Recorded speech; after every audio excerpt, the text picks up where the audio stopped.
अथ षड्शीतितमो अध्याय। सुभद्रा हरण और भगवान का मिथिलापुरी में राजा जनक और शुद्धदेव ब्राह्मण के घर एक ही साथ जाना। राजोवाच।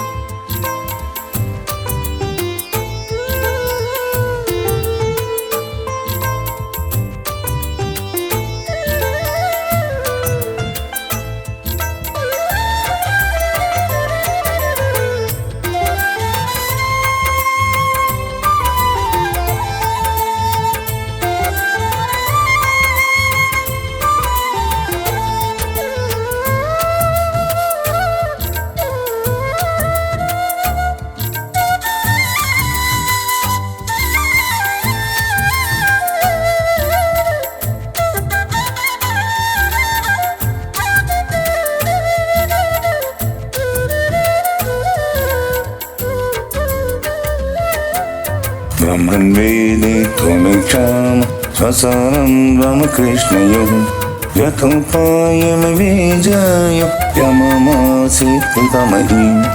राजा परीक्षित ने पूछा, भगवान मेरे दादा अर्जुन ने भगवान श्री कृष्ण और बलराम जी की बहन सुभद्रा जी से जो मेरी दादी थी किस प्रकार विवाह किया, मैं यह जानने के लिए बहुत उत्सुक हूँ। श्री शुक उवाच। अर्जुनस्तीर्थयात्राय पर्यटन्वनि प्रभु अतः प्रभासमशृणोन्म पुनयीं च आत्मनः दुर्योधनाय रामस्तं दास्यतीति चातुरे तन्निक्षुः सायते भूत्वा त्रिदण्डी द्वारकामग्रात्। श्री सुखदेव जी ने कहा, परीक्षित, एक बार अत्यंत शक्तिशाली अर्जुन तीर्थ यात्रा के लिए पृथ्वी पर विचरण करते हुए प्रभास क्षेत्र पहुंचे। वहां उन्होंने यह सुना कि बलराम जी मेरे मामा की पुत्री सुभद्रा का विवाह दुर्योधन के साथ करना चाहते हैं और वसुदेव, श्री कृष्ण आदि उनसे इस विषय में सहमत नहीं है। अब अर्जुन के मन में सुभद्रा को पाने की लालसा जगाई। वे त्रिदंडी वैष्णव का वेश धारण करके द्वारका पहुंचे।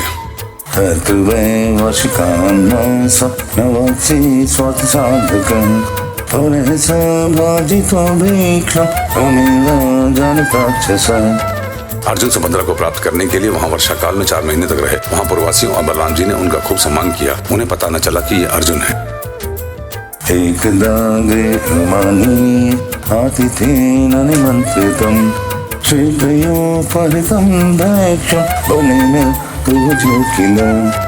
एक दिन बलराम जी ने आतिथ्य के लिए उन्हें निमंत्रित किया और उनको वे अपने घर ले आए। त्रिदंड वेशधारी अर्जुन जी को बलराम जी ने अत्यंत श्रद्धा के साथ भोजन सामग्री निवेदित की और उन्होंने बड़े प्रेम से भोजन किया।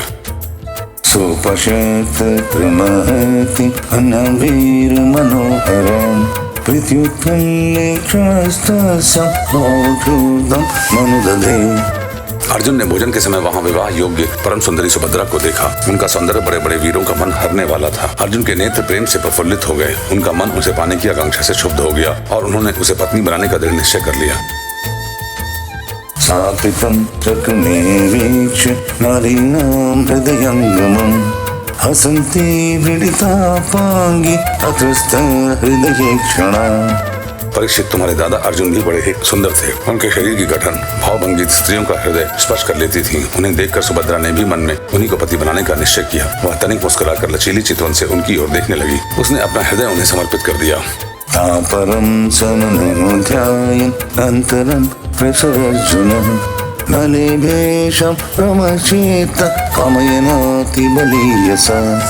अब अर्जुन केवल उसी का चिंतन करने लगे और इस बात का अवसर ढूंढने लगे कि उसे कब हर ले जाएं। सुभद्रा को प्राप्त करने की उत्कट कामना से उनका चित्त चक्कर काटने लगा। उन्हें तनिक भी शांति नहीं मिलती थी। महत्यां देवयात्राय रथस्थां दुर्निर्गतां जहरणो मातः पितरो कृष्णस्य च महारथः। एक बार सुभद्रा जी देव दर्शन के लिए रथ पर सवार होकर द्वारका दुर्ग से बाहर निकली। उसी समय महारथी अर्जुन ने देव की, वसुदेव और श्री कृष्ण की अनुमति से सुभद्रा का हरण कर लिया। रथस्थो धनुरादाय शूरश्चारुन्धतो भटान् विद्रव्य कृषतां स्वामं स्वभागं विगदाद्रिवत्। रथ पर सवार होकर वीर अर्जुन ने धनुष उठा लिया और जो सैनिक उन्हें रोकने के लिए आए उन्हें मारपीट कर भगा दिया। सुभद्रा के निज जन रोते चिल्लाते रह गए और अर्जुन जिस प्रकार सिंह अपना भाग लेकर चल देता है वैसे ही सुभद्रा को लेकर चल पड़े।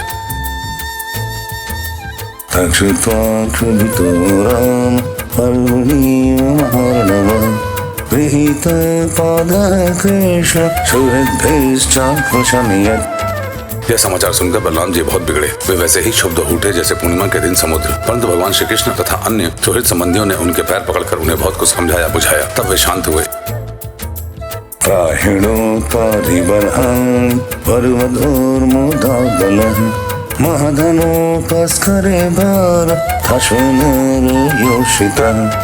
इसके बाद बलराम जी ने प्रसन्न होकर वरवधू के लिए बहुत सा धन सामग्री, हाथी, रथ, घोड़े और दासी दास दहेज में भेजे।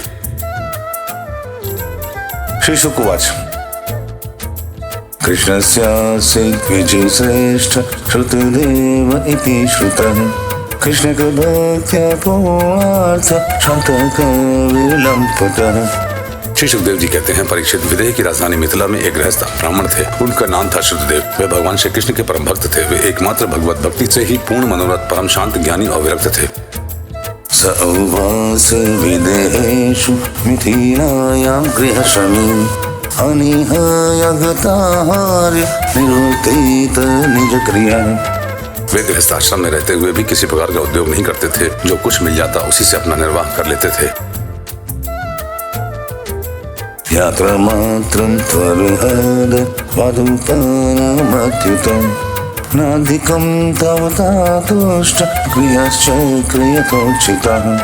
प्रारब्धवश प्रतिदिन उन्हें जीवन निर्वाह भर के लिए सामग्री मिल जाया करती, अधिक नहीं। वे उतने से ही संतुष्ट भी थे और अपने वर्णाश्रम के अनुसार धर्म पालन में तत्पर रहते थे। तथा तद्रश्रिपालं बहुलक्ष्मी इति श्रुतः मैथिलो निर्हम्मान उभावाप्यच्युत प्रियो। प्रिय परीक्षित, उस देश के राजा भी ब्राह्मण के समान ही भक्तिमान थे। मैथिल वंश के उन प्रतिष्ठित नरपति का नाम था बहुलाश्व। उनमें अलंकार का लेश भी न था। शुद्धदेव और बहुलाश्व दोनों ही भगवान श्री कृष्ण के प्यारे भक्त थे। तयोः प्रसन्न भगवान् दारुकेणाहितमथम् आरुह्य साकमुनिभिर्विदेहान् प्रययौ प्रभु। एक बार भगवान श्री कृष्ण ने उन दोनों पर प्रसन्न होकर दारुक से रथ मंगवाया और उस पर सवार होकर द्वारका से विदेह देश की ओर प्रस्थान किया। नारदो वामदेवोऽत्र कृष्णरामो सीतोरुणिः अहं बृहस्पतिः कन्नो मैत्रेयश्च वनदेयः। भगवान के साथ नारद, वामदेव, अत्रि, वेद व्यास, परशुराम, असित, आरुणि में बृहस्पति, कर्ण, मैत्रेय, च्यवन आदि ऋषि भी थे। तत्तमायान्तं पौराजानपदानृपं उपतसो साध्यहस्तं विहः सूर्यमिवोदितम्। परीक्षित, वे जहाँ तहाँ पहुँचते वहाँ वहाँ के नागरिक और ग्रामवासी प्रजा पूजा की सामग्री लेकर उपस्थित होती। पूजा करने वालों को भगवान ऐसे जान पड़ते मानो ग्रहों के साथ साक्षात सूर्यनारायण उदय हो रहे हों। आरत धन्वकुरु जागल कंक मत्स्य पांचल कुंती मधु केकेय कौशलार्णः अनिचतन मुख सरो जमुदार आस स्निग्धेक्षण पापा पुरुषेभिर्निनार्यः। परीक्षित, उस यात्रा में अनर्थ, धन्व, कुरुजांगल, कंक, मत्स्य, पांचाल, कुंती, मधु, केकय, कौशल, अरण आदि अनेक देश के नर नारियों ने अपने नेत्र रूपी दोनों से भगवान श्री कृष्ण के उन्मुक्त हास्य और प्रेम भरी चितवन से युक्त मुखारविंद के मकरंद रस का पान किया। तेभ्यः स्ववीक्षण विनष्टतमेस दिव्यः क्षेमं त्रैलोक्यगुरो व्यर्थद्वेषं जयक्षन् शृण्वन्दिगन्तिर्धलं स्वयशोषुभग्नं गीतं सूरनवीरा रक्षं कर्विदेहान्। तो लोग गुरु भगवान श्री कृष्ण के दर्शन से उन लोगों की अज्ञान दृष्टि नष्ट हो गई। प्रभु दर्शन करने वाले नर नारियों को अपनी दृष्टि से परम कल्याण और तत्व ज्ञान का दान करते चल रहे थे। स्थान स्थान पर मनुष्य और देवता भगवान की उस कीर्ति का गान करके सुनाते जो समस्त दिशाओं को उज्जवल बनाने वाली एवं समस्त अशुभों का विनाश करने वाली है। इस प्रकार भगवान श्री कृष्ण धीरे धीरे विदेह देश में पहुँचे।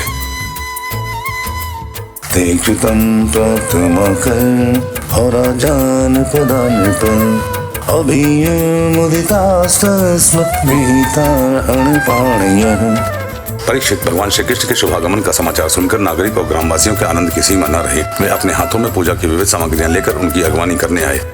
दृष्ट्वा च उत्तम श्लोकं प्रत्युत्पन्ननाशयं कृताञ्जलिभिर्नेम श्रुतपूर्वं सतमुनिम् भगवान श्री कृष्ण का दर्शन करके उनके हृदय और मुख कमल प्रेम और आनंद से खिल उठे। उन्होंने भगवान को तथा उन मुनियों को जिनका नाम केवल सुन रखा था, देखा न था, हाथ जोड़कर मस्त झुकाकर प्रणाम किया। स्वानुगृहाय संप्राप्तम् अन्वनोतं जगद्गुरुं मैथिले श्रुतदेवश्च पादयोपेतो प्रभोः। मिथिला नरेश बहुलाश और शुद्धदेव ने यह समझकर कि जगत गुरु भगवान श्री कृष्ण हम लोगों पर अनुग्रह करने के लिए ही पधारे हैं, उनके चरणों पर गिरकर प्रणाम किया। मंत्र ये तांदाशार मातिथेन सह द्विजः मैथिल श्रुतदेवश्च युगपत्सं हतंगली। बहुलाश और शुद्धदेव दोनों ने ही एक साथ हाथ जोड़कर मुनि मंडली के सहित भगवान श्री कृष्ण को आतिथ्य ग्रहण करने के लिए निमंत्रित किया। भगवान तदभिप्रेत्य द्वयो प्रिय चिकीर्षया उभयोराविशद्गेह मुभाभ्यां तदलक्षितः। भगवान श्री कृष्ण दोनों की प्रार्थना स्वीकार करके दोनों को ही प्रसन्न करने के लिए एक ही समय पृथक पृथक रूप से दोनों के घर पधारे और यह बात एक दूसरे को मालूम न हुई कि भगवान श्री कृष्ण मेरे घर के अतिरिक्त और कहीं भी जा रहे हैं। श्रोतुमप्यसतां दूरं जनकस्वगृहकताम् आनीत श्वासनाग्रेषु सुखासीनर्मामना प्रवृद्ध भक्त्या उदर्श हृदय सविलेक्षण न त्वतदङ्घ्रिप्रचाल्य तदल्पोलुकपावनी सकुटुम्बोपहन्मूर्ध्ना पूजयाञ्चक्र ईश्वरान् गन्धमाल्यमुराकल्प धूपदीपदिगोवृषः। विदेहराज बहुलाश बड़े मनस्वी थे। उन्होंने यह देखकर कि दुष्ट दुराचारी पुरुष जिनका नाम भी नहीं सुन सकते वे ही भगवान श्री कृष्ण और ऋषि मुनि मेरे घर पधारे हैं, सुंदर सुंदर आसन मंगाए और भगवान श्री कृष्ण तथा ऋषि मुनि आराम से उन पर बैठ गए। उस समय बहुलाश की विचित्र दशा थी। प्रेम भक्ति के उद्रेक से उनका हृदय भर आया था, नेत्रों में आंसू उमड़ रहे थे। उन्होंने अपने पूजितम अतिथियों के चरणों में नमस्कार करके पांव पखारे और अपने कुटुंब के साथ उनके चरणों का लोक पावन जल सिर पर धारण किया और फिर भगवान एवं भगवत स्वरूप ऋषियों को गंध, माला, वस्त्र, अलंकार, धूप, दीप, अर्घ्य, गौ, बैल आदि समर्पित करके उनकी पूजा की। वाचा मधुरया प्रिय निधमान्नतर्पितां पादावंकगतो वेश्म संस्पृशन् कर्मुदा। जब सब लोग भोजन करके तृप्त हो गए तब राजा बहुलाश भगवान श्री कृष्ण के चरणों को अपनी गोद में लेकर बैठ गए और बड़े आनंद से धीरे धीरे उन्हें सहलाते हुए बड़ी मधुरवाणी से भगवान की स्तुति करने लगे। राजोवाच भगवान ही सर्वभूतात्मा साक्षी स्वदृग्विभो अथ न सत्पदाम्भोजं वरितां दर्शनं गतः। राजा बहुलाश ने कहा, प्रभु आप समस्त प्राणियों के आत्मा साक्षी एवं समप्रकाश हैं। हम सदा सर्वदा आपके चरण कमलों का स्मरण करते रहते हैं, इसी से आपने हम लोगों को दर्शन देकर कृतार्थ किया है। स्ववचस्तदृतं कर्तुमस्मदिक्कुचरो भवान् अदत्तैकान्त भक्तान् अनंत श्री रज प्रिय। भगवान आपके वचन है कि मेरा अनन्य प्रेमी भक्त मुझे अपने स्वरूप बलराम जी, अर्धांगिनी लक्ष्मी और पुत्र ब्रह्मा से भी बढ़कर प्रिय है। अपने उन वचनों को सत्य करने के लिए ही आपने हम लोगों को दर्शन दिया है। कोनो त्वचरणाम्भोज एवं वेद पुमान् निष्किंचनानां शान्तानां मुनीनां यस्वात्मदः। भला ऐसा कौन पुरुष है जो आपकी इस परम दयालुता और परिपरवशता को जानकर भी आपके चरण कमलों का परित्याग कर सके। प्रभु जिन्होंने जगत की समस्त वस्तुओं का एवं शरीर आदि का भी मन से परित्याग कर दिया है, उन परम शांत मुनियों को आप अपने तक को भी दे डालते हैं।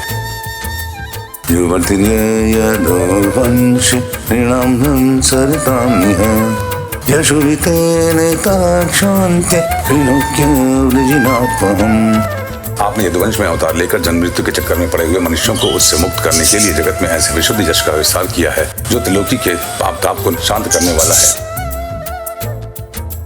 नमस्तुभ्यं भगवते कृष्णाय कुंठमेधसे नारायणाय ऋषये सुशांतं तपीयुषे। प्रभु आप अचिंत्य अनंत ऐश्वर्य और माधुर्य की निधि, सबके चित्त को अपनी ओर आकर्षित करने के लिए आप सच्चिदानंद स्वरूप परब्रह्म हैं। आपका ज्ञान अनंत है। परम शांति का विस्तार करने के लिए आप ही नारायण ऋषि के रूप में तपस्या कर रहे हैं। मैं आपको नमस्कार करता हूँ। दिनानिकते जयधूम गृहानो निवसद्विजय समेत पादराजस भूमिहीनं निमेकुलम्।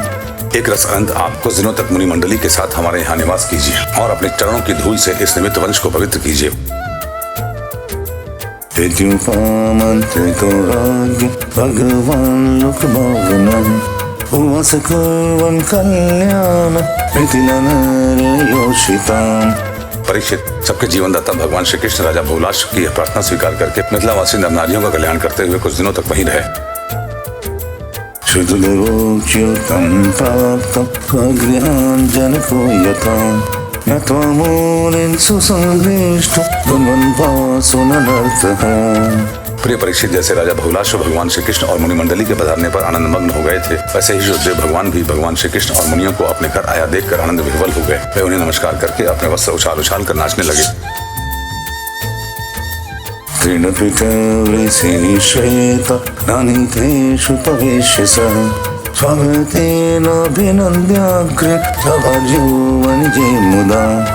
शुद्धदेव ने चटाई, पीढ़े और कुछ शासन बिछाकर उन पर भगवान श्री कृष्ण और मुनियों को बैठाया, स्वागत भाषण आदि के द्वारा उनका अभिनंदन किया तथा अपनी पत्नी के साथ बड़े आनंद से सबके पांव पखारे।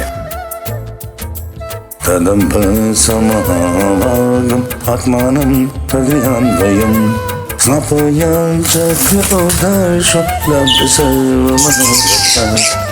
परीक्षित, महान सौभाग्यशाली शुद्धदेव ने भगवान और ऋषियों के चरणोदक से अपने घर और कुटुंबियों को सींच दिया। इस समय उनके सारे मनोरथ पूर्ण हो गए थे। वे हर्षातिरेक से मतवाले हो रहे थे। फलहारो शिर शिवमेताम्बुभिर्विदासुरम्या तुलसी कुशाम्बुजे आराधयामास यथोपपन्नया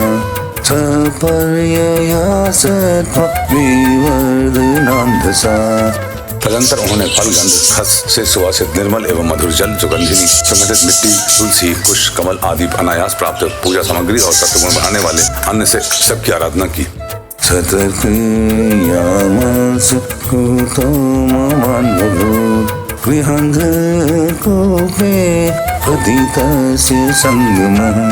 यह सर्वतीर्था स्वरपादरेणुभिः कृष्णेन चास्यात्म निकेतनसुरः। उस समय शुद्धदेव जी मन ही मन तर्कना करने लगे कि मैं तो गृहस्थी के अंधेरे कुएं में गिरा हुआ हूँ, अभागा हूँ। मुझे भगवान श्री कृष्ण और उनके निवास स्थान ऋषि मुनियों का, जिनके चरणों की धूल ही समस्त तीर्थों को बनाने वाली है, समागम कैसे प्राप्त हो गया। सुपविष्टान् कृतार्थेत्युतदेव उपस्थितः सभरे स्वजनापत्य उवाचाङ्घ्रे विमर्शनः। जब सब लोग आतिथ्य स्वीकार करके आराम से बैठ गए, तब शुद्धदेव अपने स्त्री पुरुष तथा अन्य संबंधियों के साथ उनकी सेवा में उपस्थित हुए। वे भगवान श्री कृष्ण के चरण कमलों का स्पर्श करते हुए कहने लगे। शुद्धदेव उवाच नाद्यनो दर्शनं प्राप्त परं परम पुरुषः यहिदं शक्तिभिः श्रेष्ठो प्रविष्टो यत्सत्तया। शुद्धदेव ने कहा, प्रभु, आप व्यक्त अव्यक्त रूप, प्रकृति और जीवों से परे पुरुषोत्तम हैं। मुझे आपने आज ही दर्शन दिया हो ऐसी बात नहीं है। आप तो तभी से सब लोगों से मिले हुए हैं जब से आपने अपनी शक्तियों के द्वारा इस जगत की रचना करके आत्मसत्ता के रूप में इसमें प्रवेश किया है। यथा शयनः पुरुषो मनसैवात्ममायया सृष्ट्वालोकं परं स्वप्न मनोवेश्य प्रभासते। जैसे सोया हुआ पुरुष स्वप्न अवस्था में अविद्यावश मन ही मन स्वप्न जगत की सृष्टि कर लेता है और उसमें स्वयं उपस्थित होकर अनेक रूपों में अनेक कर्म करता हुआ प्रतीत होता है, वैसे ही आपने अपने में ही अपनी माया से जगत की रचना कर ली है और अब इसमें प्रवेश करके अनेकों रूपों से प्रकाशित हो रहे हैं। शिन्वतां गदतां शश्व दर्शितां त्वभिवन्दतां ऋणां संवदतां हृदि भास्यमानात्मनाम्। जो लोग सर्वदा आपकी लीला कथा का श्रवण कीर्तन तथा आपकी प्रतिमाओं का अर्चन वंदन करते हैं तथा आपस में आपकी ही चर्चा करते हैं, उनका हृदय शुद्ध हो जाता है और आप उसमें प्रकाशित हो जाते हैं। हृदिस्थोऽप्यतिदूरस्थः हर्मवेक्षितचेतसाम् आत्मशक्तिविरग्रावो यन्तुकेन आत्मनाम्। जिन लोगों का चित्त लौकिक, वैदिक आदि कर्मों की वासना से बहिर्मुख हो रहा है, उनके हृदय में रहने पर भी आप उनसे बहुत दूर हैं। किंतु जिन लोगों ने आपके गुणगान से अपने अंतःकरण को सद्गुण संपन्न बना लिया है, उनके लिए चित्तवृत्तियों से अग्राह्य होने पर भी आप अत्यंत निकट हैं। नमस्तुते ध्यात्म वेदांतरात्मने अनात्मने स्वात्म विभक्त मृत्यवे सकरुणाकार प्रलिङ्गमीयुषे स्वमायया संवृतरुद्रदृष्टये। प्रभु, जो लोग आत्म तत्व को जानने वाले हैं उनके आत्मा के रूप में ही आप स्थित हैं, और जो शरीर आदि को ही अपना आत्मा मान बैठे हैं उनके लिए आप अनात्मा को प्राप्त होने वाली मृत्यु के रूप में हैं। आप महतत्व आदि कार्य द्रव्य और प्रकृति रूप कारण के नियामक हैं, शासक हैं। आपकी माया आपकी अपनी दृष्टि पर पर्दा नहीं डाल सकती, किंतु उसने दूसरों की दृष्टि को ढक रखा है। आपको मैं नमस्कार करता हूँ। सत्वं शाधि स्ववृत्त्यान् नः किं देव कर्ममहे एतदन्तो लीलां क्लेशो यद्भवानक्षिगोचरः। स्वयं प्रकाश प्रभु, हम आपके सेवक हैं, हमें आज्ञा दीजिए कि हम आपकी क्या सेवा करें। नेत्रों के द्वारा आपका दर्शन होने तक ही जीवों के क्लेश रहते हैं, आपके दर्शन में ही समस्त क्लेशों की परिसमाप्ति है। श्री शुक उवाच। तदुक्तमित्युपाकर्ण्य भगवान् प्रणतार्पितान् गृहीत्वा पाणिना पाणिसंस्तमुवाचः। श्री सुखदेव जी कहते हैं, परीक्षित, शरणागत भयहारी भगवान श्री कृष्ण ने सुखदेव की प्रार्थना सुनकर अपने हाथ से उनका हाथ पकड़ लिया और मुस्कुराते हुए कहा। श्री भगवान उवाच। ब्रह्मस्तेऽनुग्रहार्थाय सम्प्राप्तान् विद्यमुनीन् संचरन्ति मया लोकान् पुनन्तपादरेणुभिः। भगवान श्री कृष्ण ने कहा, प्रिय सुखदेव, ये बड़े बड़े ऋषि मुनि तुम पर अनुग्रह करने के लिए ही यहाँ पधारे हैं। ये अपने चरण कमलों की धूल से लोगों और लोगों को पवित्र करते हुए मेरे साथ विचरण कर रहे हैं। देवाक्षेत्राणि तीर्थानि दर्शनस्पर्शनाक्षिणः शनः पूनन्ति कालेन तदप्यर्हतमेक्षया। देवता, पुण्य क्षेत्र और तीर्थ आदि तो दर्शन, स्पर्श, अर्चन आदि के द्वारा धीरे धीरे बहुत दिनों में पवित्र करते हैं, परंतु संत पुरुष अपनी दृष्टि से ही सबको पवित्र कर देते हैं। यही नहीं, देवता आदि में जो पवित्र करने की शक्ति है वह भी उन्हें संतों की दृष्टि से ही प्राप्त होती है। ब्रह्मणो जननाश्रेयं सर्वेषां प्राणिनामिह तपसवेद्यया तुष्ट किमुत्कलयायुतः। शुद्ध देव जगत में ब्राह्मण जन्म से ही सब प्राणियों में श्रेष्ठ है। यदि वह तपस्या, विद्या, संतोष और मेरी उपासना, मेरी भक्ति से युक्त हो तब तो कहना ही क्या है। न ब्रह्माण्मेदयितं रूपमेत चतुर्भुजं सर्ववेदमयो विप्र सर्वदेवमयो ह्यहम्। मुझे अपना यह चतुर्भुज रूप भी ब्राह्मणों की अपेक्षा अधिक प्रिय नहीं है, क्योंकि ब्राह्मण सर्वदेव में और मैं सर्वदेवमय हूँ।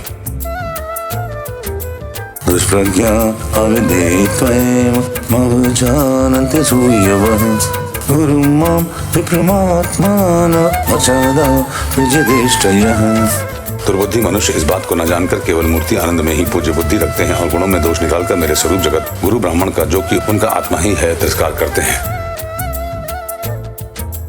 चराचरमिदं वेषो भावये च हेतुवः मद्रूपाणिति चेतस्य तद्विप्रो मदीक्षया।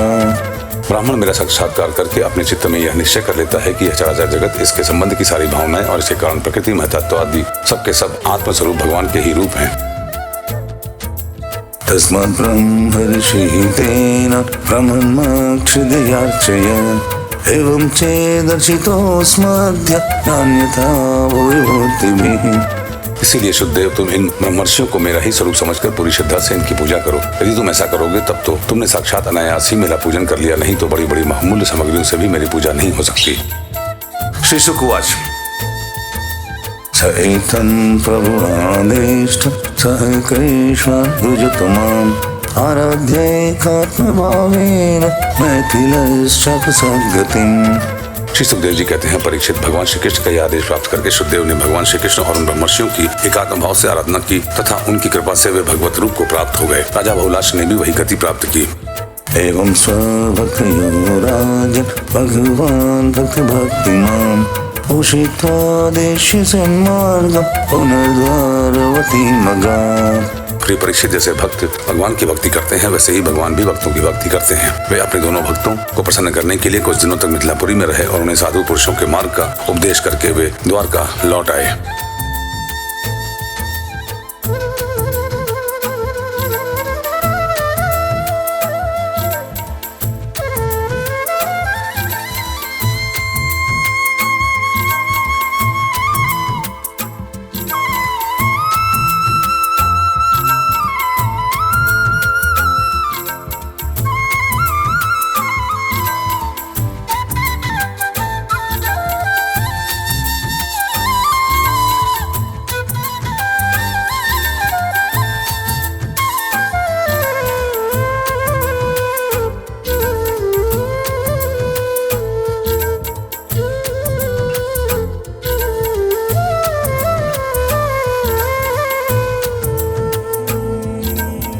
इति श्रीमद्भागवते महापुराणे पारमहंस्यां संहितायां दशम स्कंधे उत्तरार्धे श्रुत देवानुग्रहो नाम षडशीतितमो अध्यायः।